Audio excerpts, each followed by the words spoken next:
Hi, my loves. This is Isabella Sanfilippo coming at you from WCHS Well Township, and you're listening to the I Love You podcast.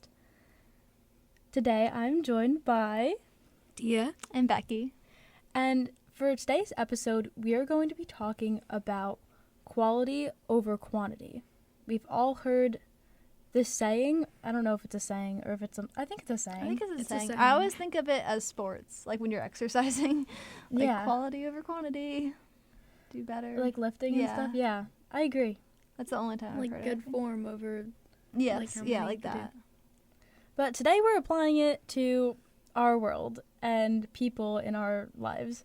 We wanted to really focus this episode on friendships with this like aspect of quality over quantity, and just as a society, I feel like sometimes we do value quantity over quality, but just kind of diving into that and going into how I think personally quality does trump quantity. I agree. I have some like different it's not different thoughts, but like different ways to interpret it that I want to get into later. I feel like quality pretty much always beats quantity. And the way that, like, the basis interpretation for this, Becky, you can jump in too with your own interpretation, but it's, would you rather have 3 really good friends that you trust fully with your, like, whole entire heart, or would you have 500 okay friends, but you don't really, like, trust them, you don't feel completely comfortable with them expressing how you feel and things like that. So it's just the idea of, also, like, would you have one really good cookie that just came out of the oven, it's warm, it has a little bit of salt on top, like the chocolate is all gooey, or would you rather have like 10 Chips Ahoy? So that's kind of Loki, like, I love chips. Yeah, I was like, Chips Ahoy are really good. Would you rather have 10 really stale cookies that is gonna make Yeah. you sick and then you're gonna die? Wow. or what were the cookies that we mined in stats when we like broke apart all the chocolate chips? What were they, like those little were so Dutch good, cookies? though. Oh my gosh, I forgot what they were called, but they were so good. Everyone did not like them. Just- I think I was the only one that like really liked them, but I they were didn't eat really good. Just picture the worst cookies you've ever had. Would you rather have They're a lot burnt. of those? They're burnt to a crisp. No, Well- they're burnt to ashes. How about they're just not as good? Bad cookies. So basically, we don't want to keep bad cookie people in our lives because they literally just bring your Burntness. energy Oh my down, God. and they bring but they burn your sense of self, and they just bring down your spirit. They literally break your spirit having a lot of fake friends like that. Mm-hmm. I think we also see this in group settings where people are trying to fit in, but even if they don't necessarily share the same ideals as people or morals or thoughts, just the thought of being in a group and having people, they might not be good people, but having some sort of group, some sort of like people, I don't know how else to describe it, is comforting, but it's not always rewarding in the long run. And I think that you should really be wary of like, oh, okay, I'm in a friend group, but do I really feel comfortable in this friend group? Am I just staying because I feel secure in having a group of people? And would I be happier not being in a group but having good friends? I think like being in a group, like the idea of that makes people, like, that's very comfortable to people. Like in Lord of the Flies.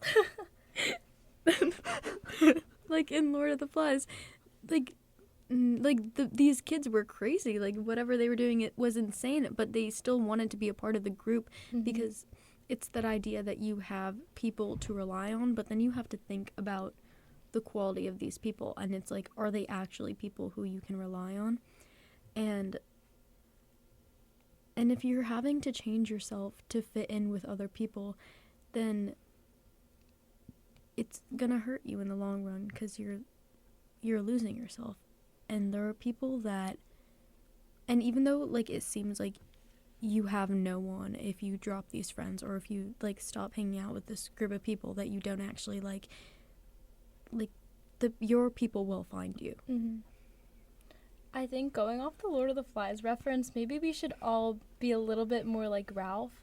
He didn't agree with the atrocities that the other boys were committing, like all of the crazy things they did, slicing the pig's throat. That was wild. This is a book we read in our freshman year. Yeah. But he broke off from the group. Did he get hunted down and almost killed, and did they burn the forest? Yes, but because of that, the ship was able to come and pick them up and bring them back home, and he didn't compromise his morals. So compared to the other boys, I think he's going to be a lot better once he gets back to the real world, because he doesn't have guilt of, killing someone. So this is a very extreme example, but at least he kept his sense of self. And it's like your sense of self, your pride in being who you are is not something that you want to lose. Yeah, for sure. And I think, like, when we're talking about quality over quantity, it doesn't mean, like, you can't have a bunch of friends that you're not even that close with. Like, that's totally fine. As long as they're, like, people who you can call your friends and who aren't making you change who you are. Mm-hmm. Like, sometimes it's okay to not have, like, that one best friend like you see in a TV show. Like, it just doesn't happen to you at that time in your life. And that's totally fine. And you might not feel like anyone is, like, that close, but you have a bunch of, like, friends, like, even if you won't, like, share your whole world with them or whatever, I think that's fine too, as long as, like, you're not changing, like, you're not trying to conform and doing stuff you don't want to do to be with those friends. Yeah, I agree. Yeah, and I think it's just about, like, having friends that make you feel good. If you're not excited to tell somebody something because you know that they're going to make you feel bad about it, then they shouldn't be someone that you spend your time around, because their energy is going to reflect, like, off of you. Like, if they don't like you, like, you're not going to feel complete. You shouldn't be around people that dull your sparkle. Yes. You should be around people who sparkle right there with you. And, like, if you tell them something, they're, like, matching your energy. They're like, oh my gosh, like, that's the craziest thing I ever heard. Or even if it's just, like, my cat ate their food. Let's go! Like, it should just be, like some sort of vibe like that, I think. And just, like, I think that with our friends, that could be, like, someone you consider as, like a school friend or something like that. Like, someone you see, like, maybe you don't hang out with them outside of school, but they're still your friend and you guys are still close. You might not, again, like you said, like, share your whole world with them, but there's someone that makes you happy and they do make you feel safe. So I think it is important to also make those connections and have other friends outside of your best friends, because you're gonna have to do group work, you're gonna have to do all this stuff, you're gonna have coworkers when you grow up, and if those people are fun to be around, like, I think it's just a nice environment. And as long as you're not in a group that's super toxic, like Lord of the Flies, I think you're chillin' and I think you're fine. And good job. Good job. You Good win for at you. life. Yeah. It's just wait. Oh, sorry. I think it's important to also, like, not, I don't know how to word this exactly how I want, not sacrifice your, like, time with your friends to try to hang out with a certain group, if that makes sense. I don't know if I'm wording this right, but if it's, like, your best friends or your friends just want to, like, do something else, but then, like, they asked you about it before and you confirmed, like, yes, you want to do this, but then someone else asks you to do something else, you shouldn't, like, then ditch your friends because, like, this other group asked you to do something. And that's what I think quality over quantity means. Like, it should be, I don't know how to finish that sentence. No, but I agree 100%. Like, I understand, and that happens all the time in, like, movies. Yes. There'll be, movies in real life, but there's, like, a lot of examples in movies where it's, like, yeah, they, like, ditch their best friends or closest friends for the idea of, like wanting to be popular. Yeah, and that's never gonna make you feel good. Yeah, like, in middle school, I feel like everyone was like, oh, like, I want to be popular, I want to be part of this big friend group. But then when you think about it, it's hurting you in the long run, because, like, middle school and high school, while it's, like, really formative years of your life, it's such a short amount of time, and it's so like short. it's like you're going to realize that you wasted so much time trying to get people to like you, trying to be part of a big group, when you could have just been being yourself. When you could have just been, being yourself with people that... Yeah, or just doing things that make you happy. That make you happy, and surrounding yourself with people that actually appreciate you. I think those traits do carry over into college and into life beyond high school too. But I do think as we get older, we do realize, I'm just thinking of my mom, like, she knows exactly who she likes and who she doesn't care for, and she prioritizes the time with the people that she likes and her friends. And I think there's a certain maturity that you get as you grow up, and you realize, like, I want to be with my people, and I don't need a big group to make me feel happy. And I think that a lot of the times people in high school don't realize that, but it's really valuable to realize that, because I just think it does become an important part in the adult world, in the world after high school, and you don't turn into like some sort of people pleaser. Not that that's necessarily a bad thing, but just like not being yourself and compromising yourself for other people who might not care about you like super deeply. But also, if you're putting on a persona for someone, if they do really care about you, like if you change yourself for them, like they don't care about you, they care about the reflection that you put on yourself in order to make them like you. Yeah, I think that's true. I think that's beautifully worded. Beautifully worded. Thank you, guys. I say smart stuff sometimes. Listen if you want to hear smart stuff. Okay, go. That's true to say. Listen to Becky. And also, it's not like that big groups are a bad thing. There are totally, like, good big groups of people that, like, you're going to just have a fun time. It's like everything's going to work out. It's just like sometimes there can be problems with big groups as well. But that doesn't mean that they're all going to be like that. Like, sometimes there's just happens to be a big group of people that share the same interests, and you guys, like, all hang out, and it's going to be awesome. And that's incredible. So yeah. It's awesome. When that happens, I feel like that's one of the best feelings in the world, when you feel like you have a genuine place within these people, and you don't feel like they're making you be someone else. And going, like, having a big group of people is so much fun, because you can do so many more things. And I think that's what people are looking for, and that's, like, the goal, I guess. But sometimes it just doesn't come into fruition, but that also doesn't mean that it never will. And even if you had something like that before, and something happened, the group fell apart, whatever happened, and now you don't, I don't think you should still, like, try to chase that feeling, because when it happens, and you shouldn't force that upon yourself, because you don't need a big group to make you happy, even though it can be really fun. Yeah, and you don't have to, like, quality over quantity doesn't mean you have to, like, push away quantity. Yeah. It's just, like, you have to focus on the quality. And that doesn't mean, like, you won't find the quality in the quantity. I feel like I'm saying the same words, but I'm pretty sure I said the right one. That was good, yeah. And they're the words of the episode, so.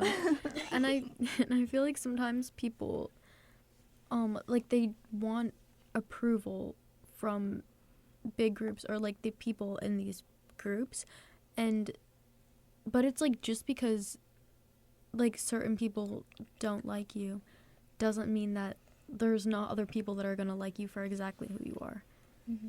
Everyone has their people, and if you don't have that group of people right now, or if you don't have those really close friends that you're, like, yearning for, that is okay if you don't have that at this point in life, because you will. Yeah, it will come. And I think that a lot of the times people often always want what they don't have. So when you don't have that big group and you only have a few close friends, sometimes you might find yourself thinking, oh, I really want to be in a group. But then there's also someone on the other side who is in a big group and is like, I don't have any genuine connections with these people, and they want, like, one friend. And I think it's kind of funny to see how that can kind of play out. But I do think that quality and quantity are both important. I mean, to survive, we had to work together in groups and stuff like that. So I guess it is just kind of, like, hardwired in our brains, like, we need a group to live, which becomes kind of an extreme in high school. But I think that as long as we remember our place within the world, I guess, that sounds so philosophical for no reason, and who we are, that's what's most important. Yeah, everyone has a place in the world. And what you were saying about like the way we're like hardwired, because also when we were like cavemen, like if you were no, I like it. Okay. We're taking it back to I was BC. like, I was like, hear me out. Like when we are different from other people in the group, like you would get shunned, and then if you're not in a group, you would die. So there's like a little extreme, but I feel like that type of mindset, it's literally like in our brainstem, like for survival. It's like, oh, like I need friends, otherwise I'm not going to survive. And I feel like humans in general are, this is so like bio. This is so bio. This is so bio. But like people, Evolution. but people are social creatures Okay, it's true. We like need connections with people, and that is what we yearn for. But just because you're different than other people does not mean that you're gonna get shunned and you're gonna die. Or if you just have like different priorities or something. Yeah. Like for high school especially. it's It's like some okay. people prioritize other things. Yeah, and That's it's okay. okay to not think like other people. It's okay to not feel like you are like other people, because that doesn't mean that's not the end of the world. Like you're going to find other people like you, or maybe people who aren't like you but who appreciate you. Mm-hmm. Especially once you get, like, when you're in high school, it's just like you're in this small fishbowl, and it just feels like very, like, this is your only world, but it's not. Like, No. there's so many other fish in the sea. It's a big ocean. It's just a very big ocean. 75% of the world. Yeah. But when we get to college, like you said, there's going to be so many people, and you're going to be able to find your group that you fit in with. And maybe you do have differences, but they're able to appreciate those differences, like you said, Dia, and love you for them. And I don't know, like despite them, for them, I'm not sure. Like both. Yeah. But I just think there's a lot of life that we have left to live, and there's so much time. And maybe your group will come when you're 30 years old, your kid's in preschool, you drop them off in the parking lot, the school lot. Then You drop them on the parking lot, walk away. See what happens. your kid makes friends, and then you're like, all the moms are friends, and you might have like a mom friend group, and that'll be like a group. There's just so many different things that can happen, and I just think that quality is good, and so is quantity, but you should prioritize quality. Quantity is no good if there's no quality. Hey! Yes! Bars. That is a perfect note to end on. Thank you, Dia. I'm your host, Isabella Sanfilippo. I'm Dia Mandel. I'm Becky McLean. Thank you for listening, and remember, We love you.